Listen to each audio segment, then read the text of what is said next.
Alright, I think we're ready to roll here. Hello all and welcome to All Red and Merry Christmas to you all. And may your Christmases be all red.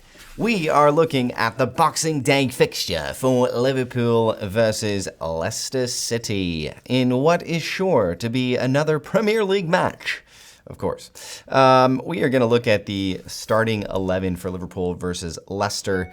And Merry Christmas to you all. It's just, it's just great. What a great time to be a Red. Am I right? I mean, just going into Christmas, top of the table with a game in hand, 4 points clear. Manchester City cannot win a game. Arsenal are losing.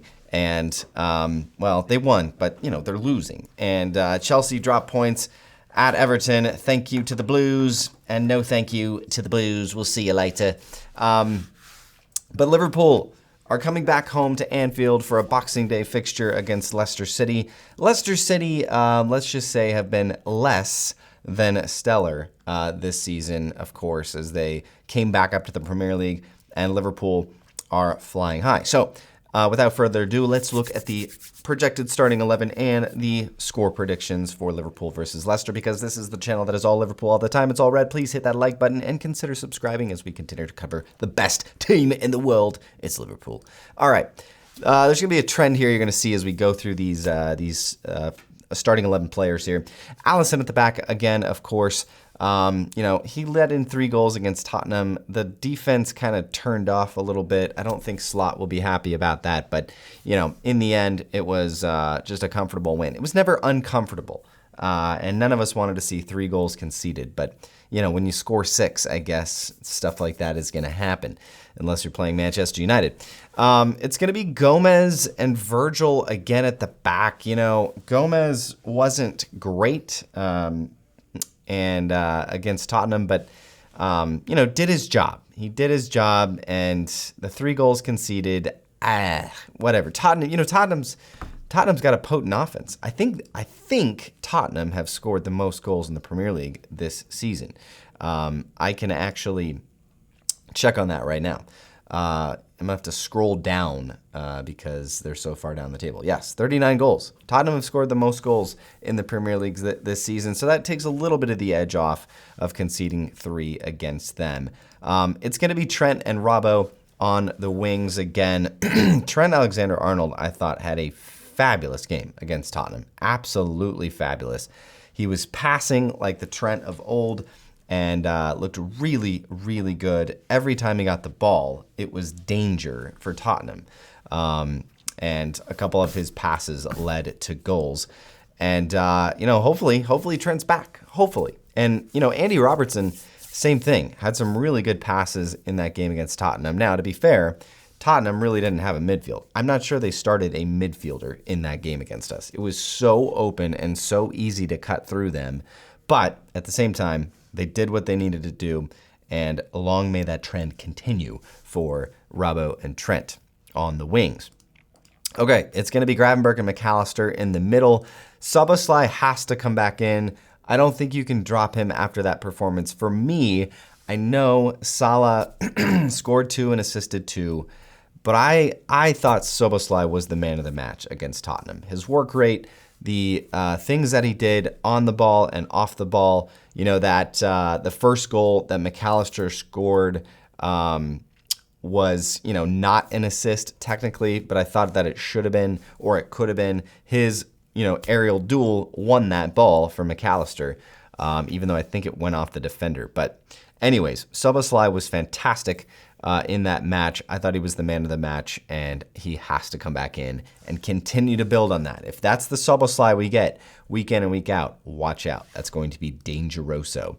Salah, of course, is going to retain his place on the right side. You just can't. You just can't drop him unless it's a Carabao Cup game.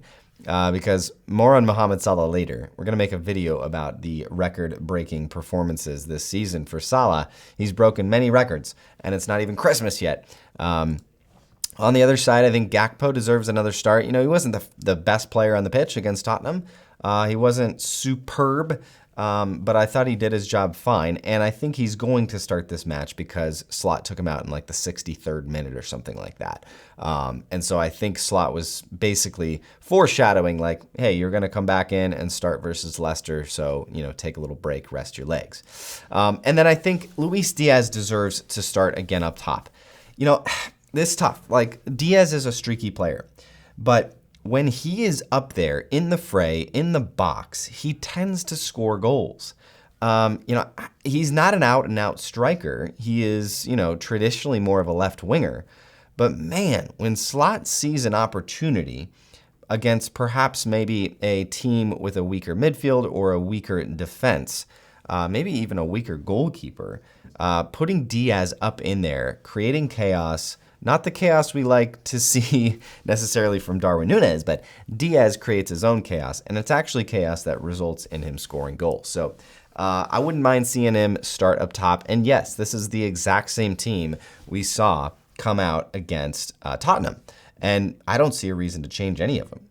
I mean, I get it, like resting players, but we've got Leicester and then we've got West Ham, two teams that are just not on good form at all. Not at the top of the table, as it were. So I think that it should be the same 11 that comes out. Slot tends to like to build a little bit of camaraderie with the teams that he selects. So I expect after putting 6 goals past Tottenham that Slot will come out and perhaps do the same against Leicester. At home at Anfield, Leicester City, Jamie Vardy's always got a goal in him, but I think it's going to be a clean sheet. I think they're going to put the pieces together at Anfield on Boxing Day. It's going to be crazy. It's going to be an Anfield night, I believe, in the Premier League, which is always a treat because this is I think it's a nighttime kickoff. I think it is. I think it's the latest game on Boxing Day. Yes, it is. It's 1 o'clock my time, which means it's going to be, I think, 8 p.m. No, is that right? 8 p.m.? Oh, that's a late game. I don't know. Let me know in the comments. I'm not good with the math on those time zone changes. And then I think Liverpool are going to score 3. So I think it's going to be a 3-0 victory for Liverpool. They're going to secure more points and retain that top spot in the Premier League. Any slip up, by the other teams in the hunt, like Chelsea really is the only one right now, even though 4 points clear with a game in hand, could be 7. But Liverpool, I think, are going to get the 3 points here. Let me know what you think in the comments. Did I get the starting 11 right? And let me know your score predictions as well. And as always, guys, a very Merry Christmas to all you Reds out there. Let's go get another 3 points on Boxing Day.